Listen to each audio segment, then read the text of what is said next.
국민의힘 기획재정위원회 위원 모두는 재해 대응 재원이 충분하다며 대국민 사기극을 펼치고 있는 이재명 대표를 규탄하면서 국민 앞에 사과하고 산불 대응 예비비 추경에 적극 협조할 것을 촉구합니다. 이재명 대표는 지난해 12월 자행한 재난 대응 예비비 삭감 폭거의 책임을 회피하기 위해서 산불 관련 재원이 4조 8,700억 원이 있다며 산불 대응에 전혀 문제가 없다고 주장했습니다. 그러나 이것은 모두 거짓말입니다. 첫째, 이재명 대표가 예비비 2조 4천억이나 있다라고 말했는데 지난해 정부가 2025년 예비비를 4조 8천억 편성해서 국회 심의를 보냈지만 이재명 대표와 더불어민주당이 절대 다수 의석을 앞세워서 독단으로 2조 4천억을 일방적으로 감액했습니다. 그 결과 재난재해 목적 예비비 1조 6천억이 현재 편성되어 있으나 이마저도 모두 산불 대응에 사용할 수 있는 것이 아닙니다.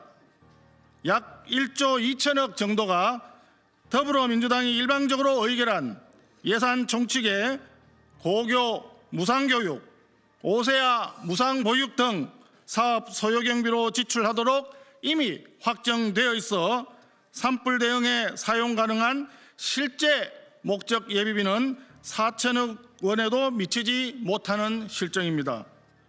덧붙여 올해 2025년의 전체 예비비 규모는 이재명 대표와 더불어민주당이 독단적으로 삭감해버린 때문에 그 어느 해보다도 적습니다. 통상의 예비비 규모는 코로나19 팬데믹 이전인 2018년부터 2020년까지 3조 원이 넘는 수준이었고 2023년과 2022년도는 4조 원 가까이 되는 규모였습니다. 그러나 금년 예비비는 2조 4천억에 불과합니다. 이러한 상황인데도 이재명 대표는 산불 대응 예산이 충분하고 지난해 더불어민주당의 독단적인 예산 삭감이 아무런 문제가 없다고 주장할 것입니까? 손바닥으로 하늘을 가리는 격입니다. 두 번째, 이재명 대표는 각 부처 예비비가 9,700억 원이 아직 남아있다라고 얘기했는데 이것 역시 거짓말입니다. 실제 각 부처의 재난대책비는 9,270억 원이고 이 중 즉시 사용 가능한 예산은 2천억 원 수준에 불과합니다. 나머지 금액은 다른 곳에 이미 집행되었거나 사용 목적이 정해져 있어서 산불 대응에는 사용할 수 없는 예산입니다. 예를 들어 이재명 대표와 더불어민주당은 농림축산식품부와 해양수산부의 재난대책비를 마치 산불 대응 예산인 것처럼 주장하고 있지만 농식품부의 재난대책비는 가축 전염병 예방법에 따라 살처분 등 긴급 방역 조치에 투입되는 예산이고 해수부의 예산 또한 가뭄, 홍수, 태풍, 한파, 폭염 등 자연재해 피해에만 사용이 가능한 재원입니다.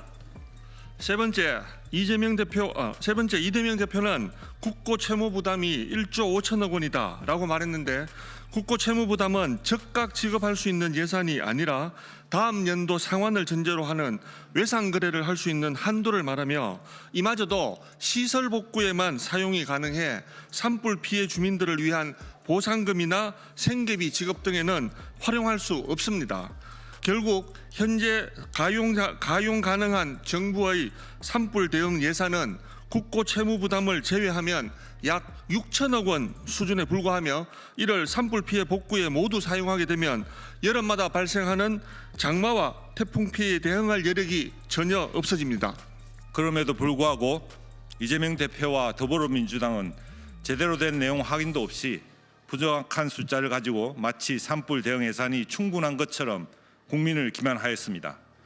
그것뿐만 아니라 청송군 산불 현장에서 이재명 대표는 사진 찍으러 왔냐며 항의하는 시민들에게 정치적 행위라며 국민의 애통함을 폄하하기도 했습니다.